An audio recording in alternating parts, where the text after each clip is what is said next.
Corona की दूसरी लहर का खतरा अभी टला नहीं कि तीसरी लहर की आहट हमें सुनाई देने लगी। वैज्ञानिकों ने तीसरी लहर में सबसे ज्यादा खतरा हमारे बच्चों को लेकर जताया। राजस्थान के 2 जिलों में बड़ी संख्या में बच्चों के अचानक से कोरोना पॉजिटिव हो जाने की खबर आई और हम सब चौंक गए। दूसरे राज्यों में भी बच्चों को कोरोना ने बहुत तेजी से बीमार करना शुरू कर दिया है। इस बीच महाराष्ट्र सरकार ने इस खतरे को भांपते हुए बड़ी बैठक की, इसके लिए रणनीति बनाई। उत्तर प्रदेश के मुख्यमंत्री योगी आदित्यनाथ ने झांसी दौरे के दौरान बच्चों के लिए बने वार्ड की तैयारियों का जायजा लिया और इसीलिए हम आज ये कह रहे हैं कि हमें और आपको अपने बच्चों को बचाना है। लेकिन बड़ा सवाल ये कि आखिर हमारे देश के भविष्य को हम कैसे बचाएंगे? नौनिहालों को कोरोना के खतरे से बचाने के लिए सरकार के पास क्या है प्लान? क्या कह रहे हैं डॉक्टर्स? इन सभी सवालों के साथ हमारे साथ डॉक्टर्स का एक बहुत बड़ा पैनल होगा। सवालों पर हम चर्चा करेंगे, लेकिन उससे पहले बच्चों पर यह रिपोर्ट।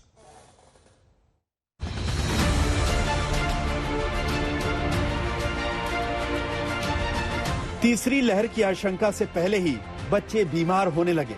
कोरोना ने हमला बोल दिया। 1-2 नहीं, राजस्थान में तो सिर्फ 2 जिलों में ही 600 से ज्यादा बच्चे कोरोना से संक्रमित हो गए। कोरोना की तीसरी वेव में बच्चों के ही सबसे ज्यादा संक्रमित होने का खतरा विशेषज्ञों ने जताया है। पीएम मोदी भी कह चुके हैं कि ये वायरस बहरूपिया है, इससे बचने की जरूरत है। ये वायरस म्यूटेशन में स्वरूप बदलने में माहिर है। एक प्रकार से बहुरूपिया भी है और ये वायरस धूर्त भी है। इसी खतरे को देखते हुए राजस्थान सरकार की नींद उड़ी हुई है। राजस्थान के डूंगरपुर और दौसा में हालात बिगड़ने लगे हैं। चंद दिनों के आंकड़ों पर नजर डालें तो आप भी हैरान रह जाएंगे।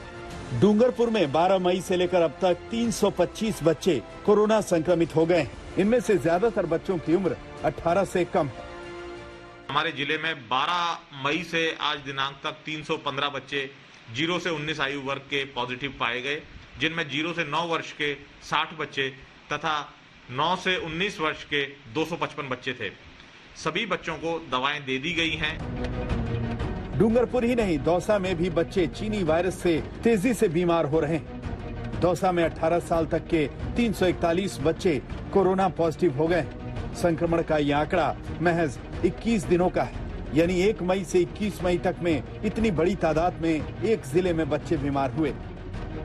वहीं राजस्थान के सीकर में भी 1 मार्च से लेकर अब तक 1757 बच्चे संक्रमण की चपेट में आ गए हैं, जबकि झालावाड़ के एक अस्पताल में ही 25 बच्चे कोरोना से संक्रमित होकर भर्ती कराए गए हैं। कोरोना वायरस से बच्चों के बीमार होने का ये जाल दूसरे राज्यों में भी फैला है, लेकिन महाराष्ट्र में इसी खतरे को देखते हुए सीएम उद्धव ठाकरे ने बिना इंतजार किए एक बड़ी बैठक की। बच्चों को बचाने के लिए नई टास्क फोर्स के साथ आगे की रणनीति बनाई। नागरिकांना आवाहन करतोय, केवळ मुलांसाठीच नव्हे तर अजूनही कोरोनाचा धोका टळलेला नाही, तिसरी लाट येऊ नये हा आपला प्रयत्न आहे। मात्र त्याच्यासाठी आपली तयारी सुरू आहे। महाराष्ट्र में ये तैयारी दूसरे राज्यों के लिए सबक हो सकती है। तीसरे लाट में या तीसरे हवे में जो आएगी उसमें शायद वो बाढ़ में बच्चों की संख्या बढ़ सकती है और उसके अनुषंग से महाराष्ट्र शासन ने तैयारी चालू की है।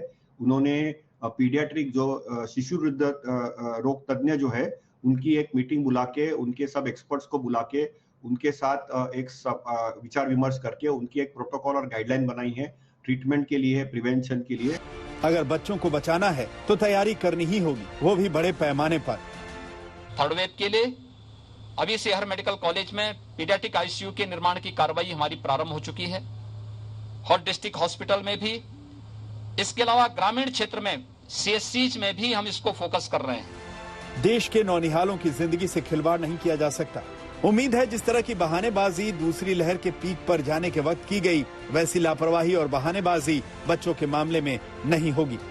मुंबई से मुस्तफा शेख, डूंगरपुर से राजेश सोनी, जयपुर से शरद कुमार के साथ आज तक ब्यूरो। बच्चों में ईश्वर का वास होता है। बच्चे मन के सच्चे होते हैं। बच्चे शैतानी तो करते हैं लेकिन साजिश कभी नहीं करते।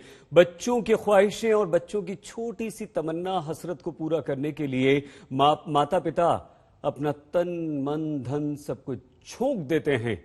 हमारे साथ और ऐसे ही हमारे प्यारे बच्चों को हमें बचाना है। Doctor Deepak Kumar Gupta, doctor Sanjeev बागाई, doctor नीलम मोहन, डॉक्टर श्वेता श्रीवास्तव, डॉक्टर बीजल श्रीवास्तव जी, नमस्कार। आप सभी का धन्यवाद आज तक से जुड़ने के लिए। डॉक्टर संजीव, आपसे हम शुरुआत करते हैं। इतनी खतरनाक ये खबर कि राजस्थान में 600 बच्चे कोरोना पॉजिटिव हो गए। थर्ड वेव आप लोग जो आशंका व्यक्त कर रहे हैं वो हिला देती है, डरा देती है। डॉक्टर साहब, डॉक्टर संजीव, हम सब कुछ सह सकते हैं, अपने बच्चों की जरा सी तकलीफ, अगर उसे बुखार आ जाए तो परेशान हो जाते हैं, अगर उसे खांसी हो जाए तो परेशान हो जाते हैं, हमारा बच्चा जरा सा डल पड़ जाए तो माता पिता का कलेजा मुंह को आ जाता है, उनकी नींदें हराम हो जाती हैं। और ऐसे में अगर इतने बड़े खतरे की तरफ आप आगाह कर रहे हैं तो हम सरकारों पर भी बात करेंगे, लेकिन डॉक्टर साहब सबसे पहले ये बताइए कि इस खतरे को आने से पहले कैसे रोकें, अपने बच्चों को कैसे हम बचाएं। गुड इवनिंग जी, good evening everyone. Good evening. सबसे पहले तो ये जानना जरूरी है कि आंकड़े क्या बताते हैं।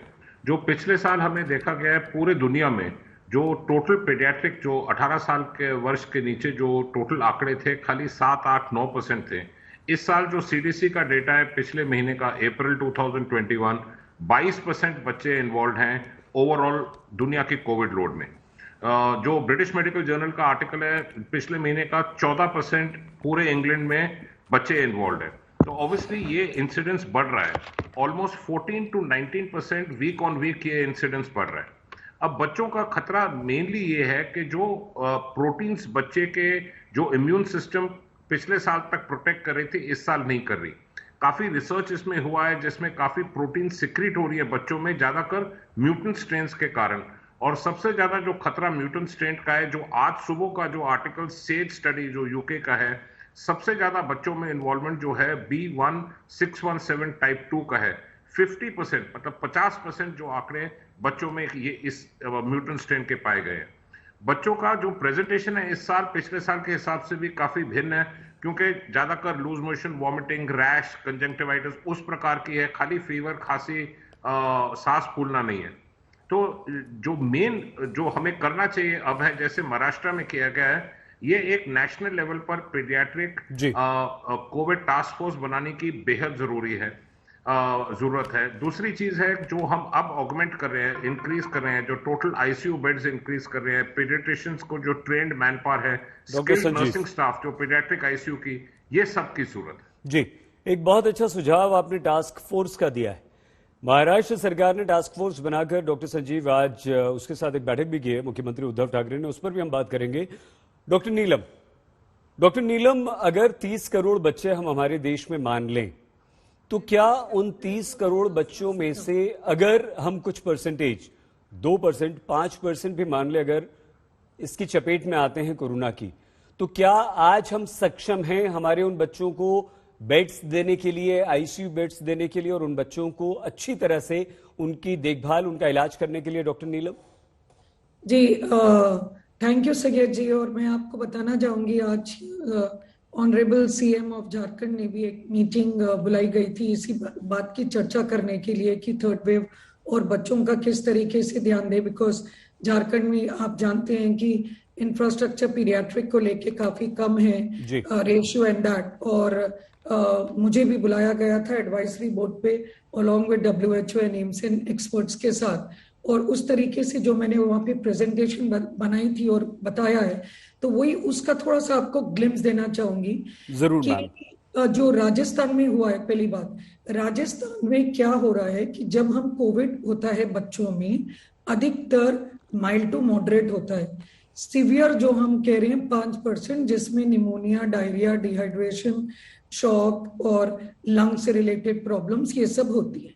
लेकिन 0.14%, ये जो वर्ल्ड का आंकड़ा बच्चों का है, उनके हिसाब से 0.14 बच्चों में कंडीशन होता है जिसे हम MIS-C कहते हैं, मल्टी इन्फ्लेमेटरी सिंड्रोम चिल्ड्रन, जिसमें ये होता है 2 से अधिक अंग इन्वॉल्व हो जाना, और वो उसमें 10% जानलेवा हो सकता है। तो मैं आपको आंकड़ा बताऊंगी कि 36 करोड़ हमारी पॉपुलेशन जो है 14 से कम, मैं 18 से 20 से कम आप जानते हैं 41 करोड़ है। ठीक है, 30-36 हम मान लेते हैं 14 से कम में उसको मानते हैं तो 35, अगर 1% पॉपुलेशन को मैं कहूं कि 5% उसमें से इन्फेक्ट हो जाती है तो 175 लाख को कोरोना हुआ, मैं सिर्फ 5% जी। उन बच्चों में आप अब कर लीजिए कि जो मैं बता रही हूं 1% उसमें से 0.1% अगर उसमें से भी MIC हुआ तो हमारा आंकड़ा 70,000 चिल्ड्रन को जो हमें देना पड़ेगा ICU 0.1% के लिए। तो जो राजस्थान में हुआ, मैं बड़ा बताना चाहूंगी कि वो अगर आप नोट करें उनकी पीक के बाद हो रहा है। तो क्या हुआ, कोरोना के बाद नेक्स्ट 2 to 8 वीक्स में ये मल्टी इन्फ्लेमेटरी सिंड्रोम, कल ही मुझे एक मरीज का वहां से फोन आया जो वेंटिलेटर पे पहुंच गए, जिसका लिवर फेल हुआ, किडनी फेल हुआ। तो वही तरीके से इनमें अब कोविड एंटीबॉडी है, जैसे आप अडल्ट्स में सेकेंड वीक में साइटोकाइन स्टॉर्म देखते हैं, वैसे ये थोड़ा लेट देखते हैं। और इसमें 100% state level wise task force के साथ एजुकेशन की ये जल्दी पहचाने, इसको पहचाने और इमीडिएटली हॉस्पिटल में कनेक्ट करें और डॉक्टर्स की ट्रेनिंग की इसमें इलाज शुरू करें। मैम, क्योंकि आपने इंपॉर्टेंट बात की, आप एडवाइजरी बोर्ड में भी हैं। छत्तीसगढ़ सरकार बताया मैम, ये झारखंड बताया आपने? झारखंड जी, झारखंड बताया, ठीक है। तो झारखंड, महाराष्ट्र और उत्तर प्रदेश के मुख्यमंत्री योगी आदित्यनाथ ने भी आज एक बच्चों के लिए वार्ड बनाया, उसका निरीक्षण किया है। डॉक्टर श्वेता, अगर हम इस तरह से देखें आंकड़े, 30 से 36 करोड़ अगर हमारे बच्चे हैं, डॉक्टर संजीव ने जिस तरफ इशारा किया, डॉक्टर नीलम ने एक बहुत महत्वपूर्ण बात कही, 1% से लेकर 5%, तो क्या PICUs हमारे पास अभी इतने हैं कि जिन बच्चों को अगर जरूरत पड़ती है तो हम वहां उनका इलाज करवा सकें, या हमारी सरकार को और ज्यादा प्रोएक्टिव इसी समय से हो जाना चाहिए? डॉक्टर श्वेता। PICUs इतने नहीं हैं, हमें इसके लिए तुरंत ही सोचना होगा। ये बहुत आंकड़े बहुत, जैसे कि हमने जाना कि स्ट्रेन जो है B617 it is very very fatal और इसकी इन्फेक्टिविटी रेट भी बहुत ज्यादा है। And it started showing now infection in children. This time also, मतलब इस बार भी बहुत ज्यादा इसने चिल्ड्रंस को अफेक्टेड किया, चिल्ड्रन को अफेक्टेड किया था। जितने भी फैमिलीज हमारे पास कॉल आती थी उनमें पूरी की पूरी फैमिली इन्वॉल्व होती थी, जिसमें कि 2 साल के बच्चे से लेकर के 6 महीने के बच्चे सबको इन्वॉल्व होते थे, सबको होता था। Otherwise it was just fever, ये केवल फीवर ही होता था जो हम कंट्रोल कर ले जाते थे। लेकिन जो थर्ड वेव आएगी, ऑब्वियसली ये वायरस इवॉल्व कर रहा है, कॉन्टिन्यूसली म्यूटेट कर रहा है, म्यूटेट किए जा रहा है, तो ये एक नए रूप में आएगा जो कि हमारे जो बच्चे अभी तक जो इसे डील कर ले रहे थे, इनकी इम्यूनिटी जो इसको फाइट कर ले रही थी उसको नहीं कर पाएगी। तो हमें सचमुच बहुत सारे NICU PICU की जरूरत है, और इतने हमारे पास नहीं है।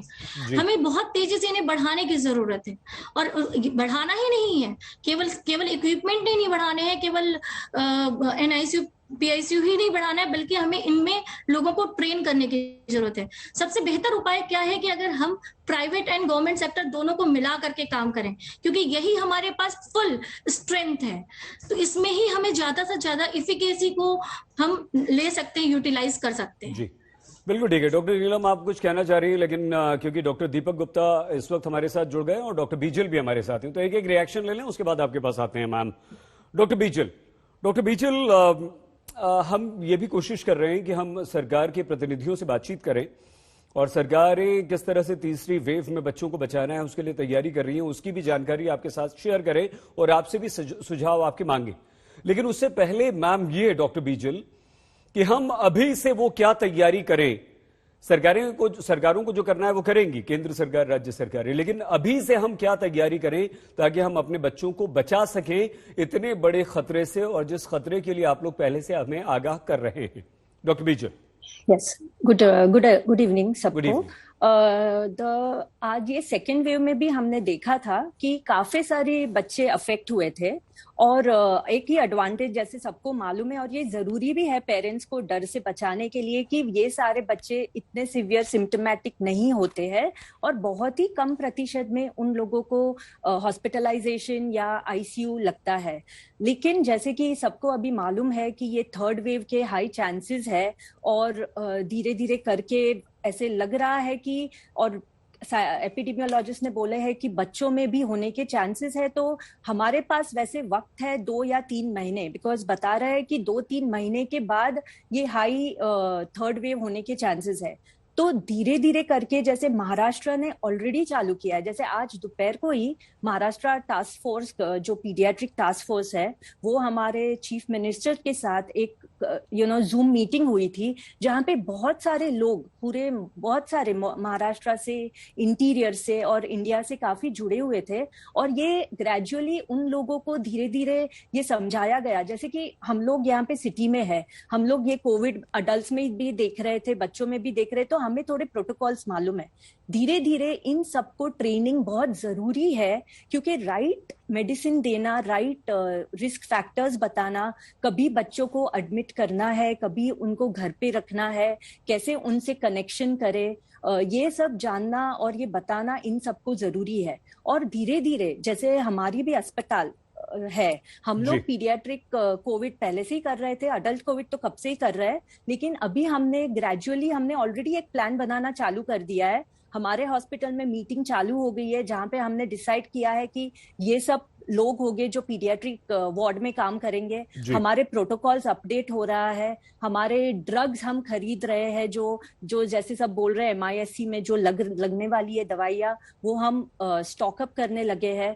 हम एक पेरेंटल इंफॉर्मेशन की लीफलेट बनाने चालू की है, और धीरे धीरे जाके, जैसे हमारे एरिया में हम इंफॉर्मेशन सबको, पेरेंट्स को देने की कोशिश कर रहे हैं। ये ग्रेजुअली हमारा एक टास्क फोर्स, हमारे मिनी टास्क फोर्स जैसे कि हॉस्पिटल में बन जाएगा। ऐसे हिसाब से हर प्राइवेट हॉस्पिटल, हर BMC, हर गवर्नमेंट हॉस्पिटल अपने बेड्स बढ़ा रहे हैं, ये हमें सबको मालूम है। ICU स्ट्रेंथ बढ़ा रहे हैं और सबको ट्रेनिंग चालू कर दी है, क्योंकि बच्चों का एक और इम्पोर्टेंट चीज है, जैसे कि इमोशंस बहुत हाई रहता है मम्मी और पेरेंट्स, क्योंकि बच्चे को तो ज्यादा एक फीवर 103 हो गया तो सब लोग वहां पे टेंशन में आ जाता है, तो उनको मेडिकल हैंडल करना, उनके इमोशन, मम्मी के और पेरेंट्स के इमोशन को हैंडल करना, इसलिए ये एक हमें ग्रेजुअली एक टास्क फोर्स बनाना बहुत जरूरी है। बच्चों का और एक इम्पोर्टेंट चीज क्या होता है कि उनके छोटे हाथ होते हैं, उनके हमें ब्लड टेस्ट करने हैं, उनके IV लाइन डालने हैं, तो इन लोगों के लिए हमें बहुत स्किल्ड डॉक्टर्स और नर्सेज लग रहा है, क्योंकि अडल्ट के डॉक्टर्स जैसे कि रेसिडेंट डॉक्टर्स या नर्सेज वो बच्चों के IV लाइन और ब्लड कलेक्शन नहीं कर सकते। तो धीरे धीरे करके ये सबको, आई थिंक हर हॉस्पिटल को, ये नर्सिंग होम को धीरे धीरे करके अपना एजुकेशन स्टाफ का बढ़ाना बहुत जरूरी है।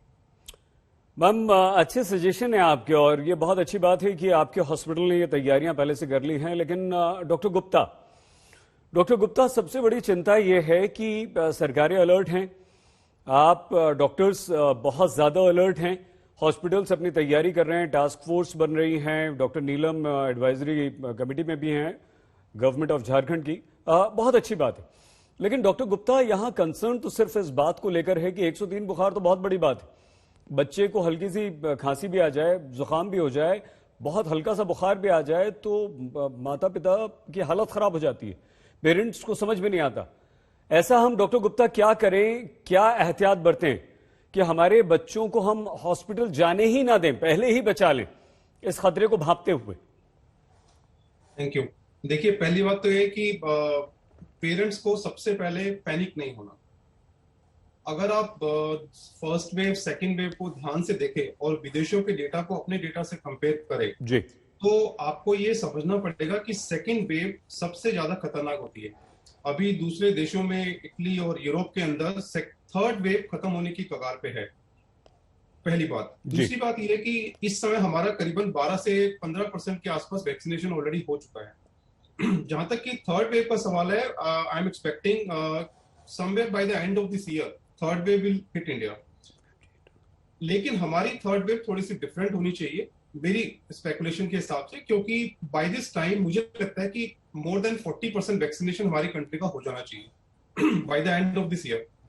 अगर हमारा वैक्सीनेशन ड्राइव जो इस समय हमारे प्राइम मिनिस्टर साहब जो कर रहे हैं उसी पेस पे चलता है एंड इट पिक्स अप, तो they will be covered, number 1।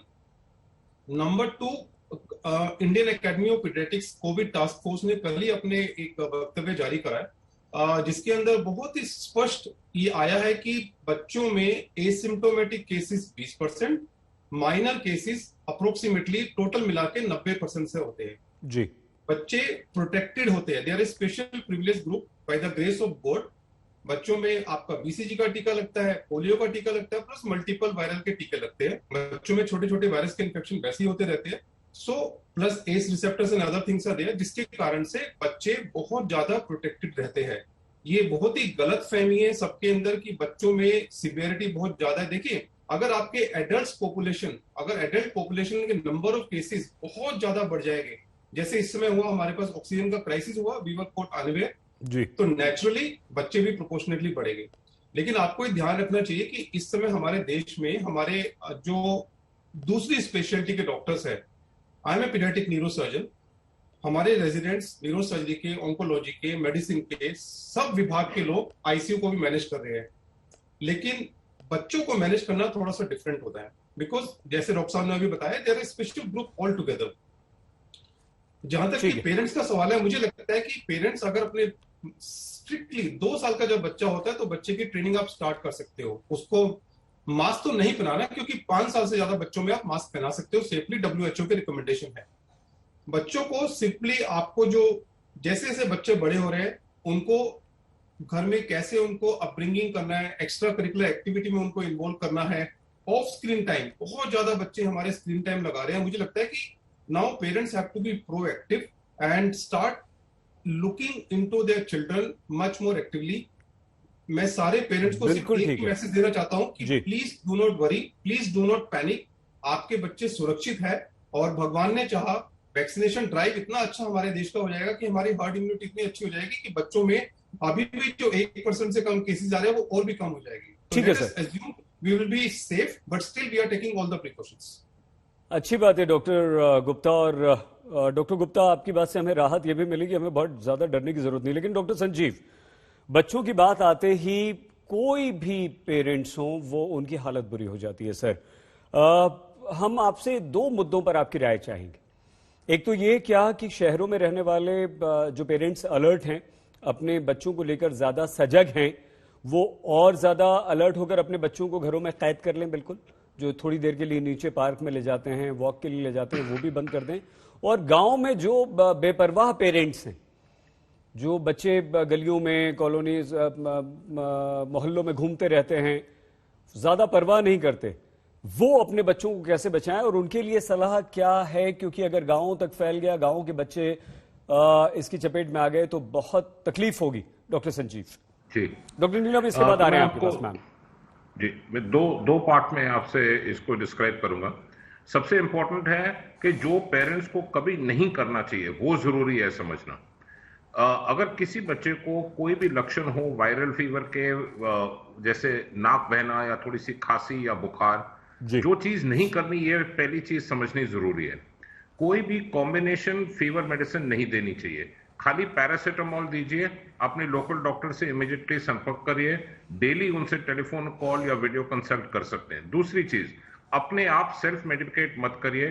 Combination antibiotics अपने आप मत शुरू करिए, ओवर द काउंटर दवाइयां मत शुरू करिए, और होम रेमेडीज और टुटके बिल्कुल मत करिए, क्योंकि ये बच्चों में बहुत हानिकारक हो सकता है।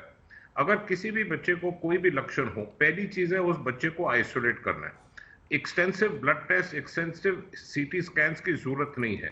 ज्यादातर बच्चे 90-95% माइल्ड होते हैं, तो वो आराम से घर में मैनेज किए जा सकते हैं। बच्चे को आइसोलेट करके इमीडिएटली डॉक्टर, पीडियाट्रिशियन से आप कंसल्ट करिए। अगर जरूरत पड़े डे 2 या डे 3 तक आप एक जो RT-PCR टेस्ट कराना है। अगर बच्चे को ये बीमारी पाई गई, कोविड-19 पाया गया, उसका फिर भी इलाज खाली पैरासीटामोल है और 10 दिन स्ट्रिक्ट आइसोलेशन है, नॉर्मल डाइट है, कोई घबराने की बात नहीं। सबसे जरूरी पैनिक नहीं करना, पर आइसोलेशन जरूरी है, क्योंकि 55% जो ट्रांसमिशन होती है इंडोर होती है। और दूसरी चीज जरूरी है, बच्चे का जो वायरल लोड होता है अडल्ट के बराबर होता है, तो वो बाकी लोगों को इन्फेक्ट कर सकते हैं। रही बात बाहर जाने की, अभी फिलहाल तो लॉकडाउन चल रहा है काफी स्टेट्स में, पर जब ये लॉकडाउन खत्म हो जाए, अच्छा आइसोलेशन, सोशल डिस्टेंसिंग रख के आप बच्चे को बाहर जरूर घुमा सकते हैं। नॉर्मल डाइट रखिए। मोस्ट इंपॉर्टेंट है पैनिक नहीं करना, सेल्फ मेडिकेट नहीं करना, डॉक्टर की सलाह से चलिए। राजस्थान में 600 बच्चे कोरोना पॉजिटिव पाए गए। तीसरी लहर में यह आशंका जताई जा रही है कि सबसे ज्यादा असर जो होगा वो बच्चों पर होगा और ये बात बेहद डराती है। डॉक्टर नीलम, वो खतरा, वो डर जो हमारे सामने है, उस खतरे से हम कैसे बचें, ऐसा क्या करें? सरकारें तो अपना काम कर रही हैं, लेकिन आप डॉक्टर के तौर पर क्या सलाह देंगी कि हम अपने बच्चों को बचा पाएं? जी, आज तक के जरिए जो सब आम जनता देख रही है, उनके लेवल पे मैं बताना चाहूंगी कि पेरेंट्स के लिए क्या करें। फर्स्ट, पेरेंट्स अपने बच्चे की इम्यूनिटी बढ़ा सकते हैं। कैसे इम्यूनिटी बढ़ाएंगे? 4 तरीके से। डाइट उनकी अच्छी होनी चाहिए, जिसके अंदर सब कुछ, सब्जी, वेजिटेबल्स और फ्रूट्स, प्रोटीन जैसे दाल, अंडा, सोया, पनीर, जो भी इस तरीके से चीजों का सेवन हो। बच्चे यूजुअली बदमाशी करते हैं खाने में, तो ये मौका है। माँ बाप को अगर सब्जी नहीं खा रहे तो आप दाल में डाल दे, किसी स्टफ रोटी बना दे, जिस तरीके से भी, इस तरीके से उनको समझाए। सेकंड, स्लीप से भी आपकी इम्यूनिटी बढ़ती है। बच्चों को देर रात तक टीवी ये सब करने के बदले स्लीप जरूरी है। Third, exercise. कोई भी योगा एक्सरसाइजेस करने से आपकी इम्यूनिटी बढ़ती है और इसका ध्यान रखें कि आप एक्सरसाइजेस प्रॉपरली कर रहे हैं। Fourth, mental health is very important किसी भी चीज से लड़ने के लिए। तो आपको अपने बच्चों को खुद को स्ट्रांग रखना है, फेस करना है सिचुएशन, और बच्चों को। सो ये नंबर 1। नंबर 2, आपको समझना है कि सिम्टम्स क्या हो सकते हैं। तो सिम्टम्स सिर्फ जुकाम, खांसी, गला दर्द, बुखार ये नहीं। सिम्टम्स आपके पेट दर्द, उल्टी आना, दस्त लग जाना, टट्टी में खून आना, ये सब भी हो सकते हैं, या किसी किस्म की रैश या आंख लाल होना। तो ये आप समझे कि ये सिम्टम्स हो सकते हैं। नेक्स्ट, अगर सिम्टम्स हो तो हमने कहा कि आपको अननेसेसरली एंटीबायोटिक नहीं, बट किसी से कंसल्ट। अगर आप किसी चीज से खुश नहीं है, आजकल टेली हेल्थ का जमाना है, आप दूसरे कनेक्ट करें। और फैसिलिटीज बनाई जा रही है गवर्नमेंट से, जिसमें फ्री कंसल्टेशंस, पेड दोनों प्रोविजन है। तो ये अगर आपको लगता है कि कोई आपको एक्सपर्ट नहीं देख पा रहा है, तो आप कनेक्ट करिए उस चीज से।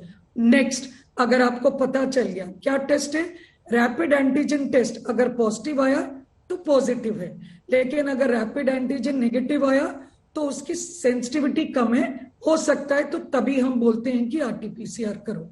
पॉजिटिव आने के बाद वार्निंग सिम्टम, मतलब कि मुझे किस टाइम में अस्पताल की जरूरत। अगर आपके बच्चे को कोमॉर्बिडिटी है, कोमॉर्बिडिटी मोटापा, लिवर की प्रॉब्लम, किडनी की प्रॉब्लम, स्टीरॉइड्स पे हो, कैंसर का मरीज हो, इम्यूनोसप्रेसिव हो, ट्रांसप्लांट मरीज हो, ये सब हो, तो आप हाई रिस्क कैटेगरी में हैं, आप अपने डॉक्टर्स के संपर्क में रहें। नंबर 1। नंबर 2, कोई भी बच्चा डायरिया इतना ज्यादा हो जाए, सुस्त हो जाए, सांस तेजी से ले रहा हो, या इस तरीके से अंदर जा रहे हो सांस लेना, इसका मतलब तुरंत आपको अस्पताल की जरूरत है। बच्चा को या डिहाइड्रेशन है, या सांस ज्यादा ले रहा है, सुस्त है, भूख कम लग रही है, तो ये कंडीशन में आप जाए। क्यों? क्योंकि अर्ली डिटेक्शन से ही आपका इलाज सही होगा। इलाज जल्दी शुरू हुआ तो आपको फायदा होगा।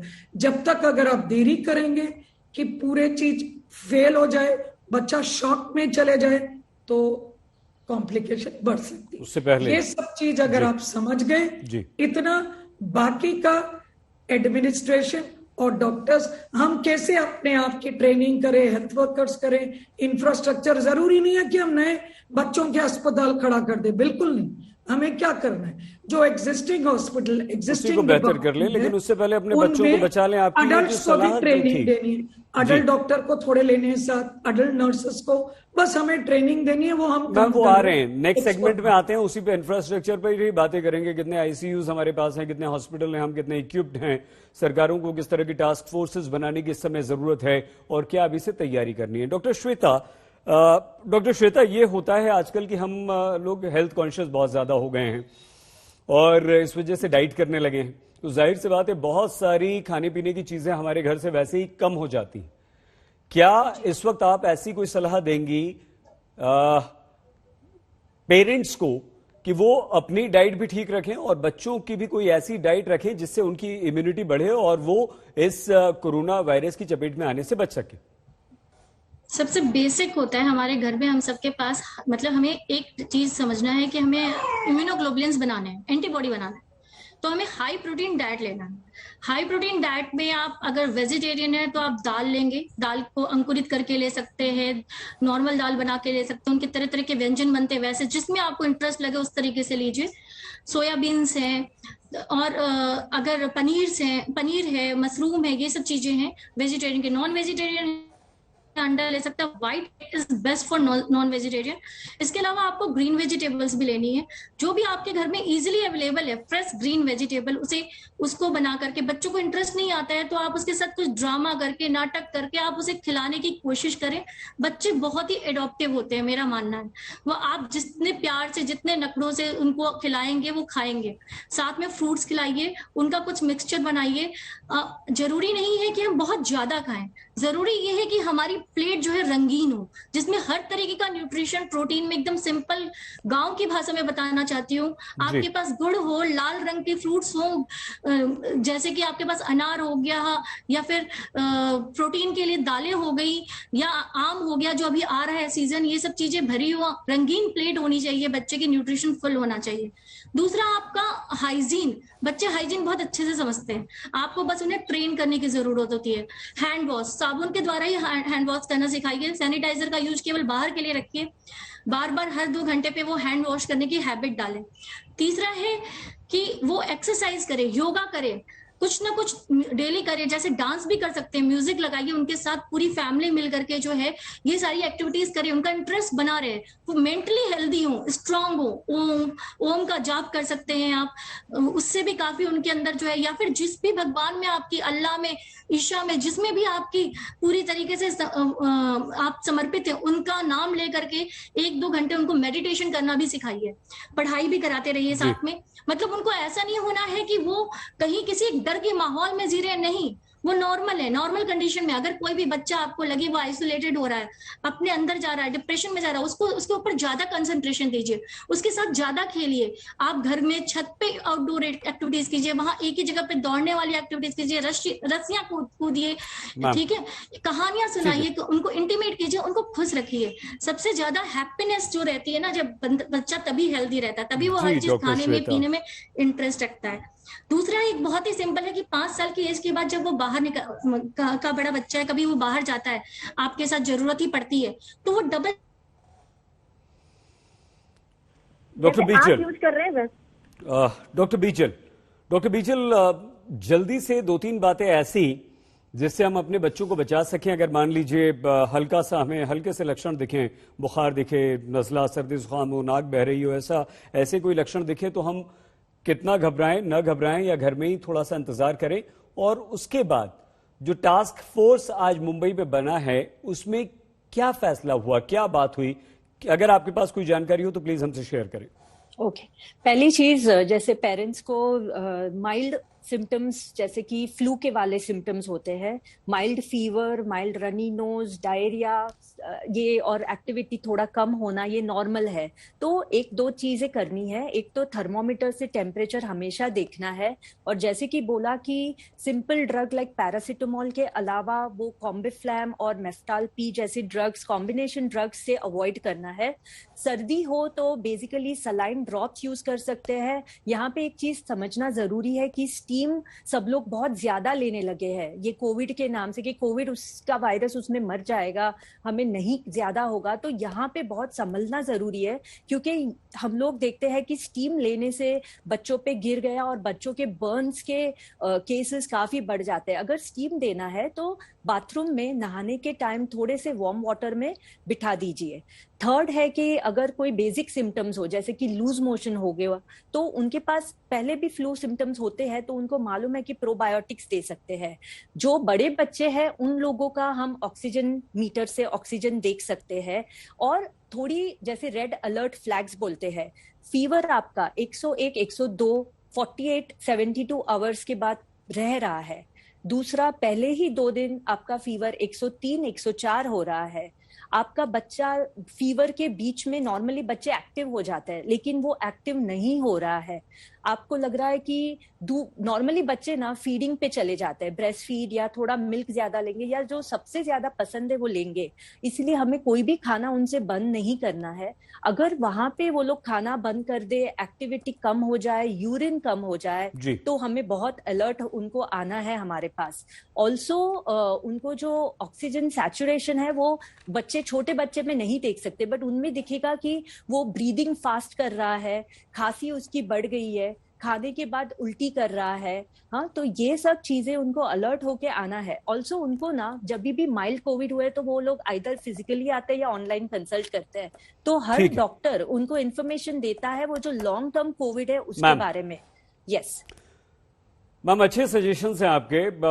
डॉक्टर गुप्ता, क्या हमारे जो हॉस्पिटल्स हैं वो इक्विप्ड हैं, उनके पास वो PICUs हैं जहां पर बच्चे अगर हमारे बीमार होते हैं और जरूरत पड़ती है, ऐसा ना हो कि बच्चों को जाना पड़े हॉस्पिटल ICUs में जाना पड़े, हम इक्विप्ड हैं, हम अपने बच्चों का इलाज करने के लिए सक्षम हैं, या हमें कुछ तैयारी करनी होगी? सर थोड़ा कम शब्दों में, उसके बाद हम डॉक्टर संजीव से भी एक रिएक्शन लेना चाहेंगे इसी पर। बिल्कुल, सेकेंड वेव ने हमें इतना तो सिखा दिया है कि अपनी इंफ्रास्ट्रक्चर को कैसे स्ट्रेंथन करना है। इनफैक्ट हमारी इंफ्रास्ट्रक्चर मल्टीफोल्ड स्ट्रेंथन ऑलरेडी हो चुकी है। इंडियन एकेडमी ऑफ पीडियाट्रिक्स की जो कोविड टास्क फोर्स है वो ऑलरेडी ऑन द जॉब है, एंड सब गाइडलाइंस सब कुछ इन प्लेस है। एंड मैं फिर भी आपको एक ही बात रिपीट करना चाहूंगा, please don't panic, because third wave जो आएगा it will come definitely, but it will be less severe, because हमारा वैक्सीनेशन तब तक काफी हद तक पिकअप कर जाएगा। बच्चों में सिवियर इन्फेक्शन बहुत बहुत कम होते हैं। Stay assured, everything will be controlled by the existing man power. Thank you. अच्छी बात है सर, हमें आपकी बात से राहत मिलती है। डॉक्टर गुप्ता, ऐसा ही हो यह आशा हम करते हैं। लेकिन डॉक्टर संजीव, आपको लगता है कि अभी जिस तरह से महाराष्ट्र, छत्तीसगढ़, उत्तर प्रदेश की सरकार एक टास्क फोर्स बनाकर उस पर काम कर रही है, अभी से अलर्ट हो रही है, तैयारी कर रही है, हमें देश भर में सरकारों को इस तरह की तैयारी की सख्त जरूरत है, या हम अपने बच्चों को घर में बचा लें? इसमें मेरी ये सलाह रहेगी प्राइम मिनिस्टर मोदी जी से एंड डॉक्टर हर्षवर्धन जी से, जो अपने आप एक बहुत काबिल डॉक्टर है, कि जो ज्यादातर जो पीडियाट्रिशियन की जो कंसंट्रेशन है, स्पेशलिस्ट की कंसंट्रेशन है मेजर मेट्रोज में है। तो जो बाकी जैसे देखे गए जो छोटे स्टेट्स हैं या इंटीरियर्स हैं, उसमें ज्यादा स्पेशलिस्ट या पीडियाट्रिशियंस नहीं है। तो इसलिए मैंने आपसे पहले सेंटेंस में कहा है कि एक नेशनल टास्क फोर्स होनी चाहिए जो सारे स्टेट्स को इक्वल अटेंशन दे सके। ये इंपॉर्टेंट है क्योंकि कहीं कहीं पीडियाट्रिक के इतने बेड नहीं है, पीडियाट्रिक ICUs नहीं है, पीडियाट्रिक इंटेंसिविस्ट नहीं है, पीडियाट्रिक स्पेशलिस्ट नहीं है। मेरी उम्मीद है कि थर्ड वेव इतनी ज्यादा घातक नहीं होगी, और क्योंकि हमारी अवेयरनेस ज्यादा है, पब्लिक अवेयरनेस ज्यादा है, और मे बी बाय अगस्त सितंबर तक ज्यादातर थोड़े से एडल्ट्स भी ज्यादा परसेंटेज इम्यूनाइज होंगे, तो cross transmission, break the chain of transmission better होगी। पर फिर भी हमें पूरा एहतियात रखना है, बिल्कुल सतर्क रहना है। हम अपना गार्ड नीचे नहीं कर सकते हैं, बट एक नेशनल टास्क फोर्स रिप्रेजेंटेशन सारे स्टेट्स के साथ, ये सारे स्टेट्स को बहुत ही बढ़िया सजेशन है आपका। नेशनल टास्क फोर्स का गठन होना ही चाहिए। हालांकि स्टेट्स ने काम शुरू कर दिया है। डॉक्टर नीलम, आपके कंक्लूडिंग कमेंट्स मैम, कैसे एहतियात बरतें? और थोड़ा संक्षेप में मैम, क्योंकि 2 डॉक्टर्स के और कमेंट्स लेने हैं हमें। जी, फर्स्ट थिंग इज ये जो हम बता रहे हैं, national task force basically coordinate करके सबको गाइडेंस देने के लिए ऑलरेडी टास्क फोर्स के जो सुप्रीम कोर्ट ने बनाई और नीति आयोग के थ्रू वो कर रहे हैं। और तो ये काम चल रहा है जिसमें SOP मॉड्यूल्स बन रहे हैं किस तरीके से। तो 3 चीज का हमें ध्यान रखना है। Equity of care, that means both जो स्टेट्स में थोड़ा ज्यादा फैसिलिटी है वर्सेस नहीं है, कैसे हम ऑनलाइन हेल्प से अपने डॉक्टर्स के थ्रू उनकी कनेक्ट कर सके। इक्विटी, सेफ्टी जो हम दे रहे हैं, ट्रेनिंग जो हम बता रहे हैं कि ट्रेन करें, ताकि एक थोड़ा सा चाइल्ड फ्रेंडली एटमॉस्फेयर में जब उनको ये कॉम्प्लिकेशन सिवियर और MIS हो, जो मैं बोल रही हूं, हम मान के चले सिर्फ 0.1% जो बाहर की देश कह रहे हैं 5% में, 5 का भी मान रही हूँ, 0.1% अगर हमें करना पड़े तो उसकी भी तैयारी कमजोर है काफी स्टेट्स में, तो उसके लिए सेफ्टी हमें देखनी है। Third is dignity. Dignity is अमीर हो या गरीब हो, डॉक्टर नीलम सबको डिग्निटी से ट्रीट करना। सॉरी डॉक्टर श्वेता, डॉक्टर बीजल, आपके कंक्लूडिंग कमेंट्स हम यहाँ पर नहीं ले पाए, लेकिन doctor Deepak Gupta, doctor Sanjeev ji, doctor नीलम मोहन, डॉक्टर श्वेता और डॉक्टर बीजल, आप सभी का बहुत धन्यवाद। काफी महत्वपूर्ण जानकारी आपने देश के पेरेंट्स को दी है, अपने बच्चों को कैसे बचाया जाए। तीसरी लहर डॉक्टर्स कह रहे हैं कि डरिए मत, घबराइए मत, उससे लड़िए, पहले ही अपने आप को तैयार रखिए, अपने बच्चों को बचाने की कोशिश कीजिए। और अगर बच्चे कोरोना की चपेट में आते हैं तो डरने की कोई जरूरत नहीं है, लेकिन कोशिश हमारी यही कि हमारे बच्चे इसकी चपेट में बिल्कुल ना आए। विभिन्न राज्यों ने टास्क फोर्स बनाकर काम करना शुरू कर दिया है, केंद्र सरकार भी अलर्ट है, लेकिन हमें अपने बच्चों को बचाना है। तो अपना और अपने बच्चों का प्लीज बहुत ख्याल रखिएगा। देखते रहिए आज तक।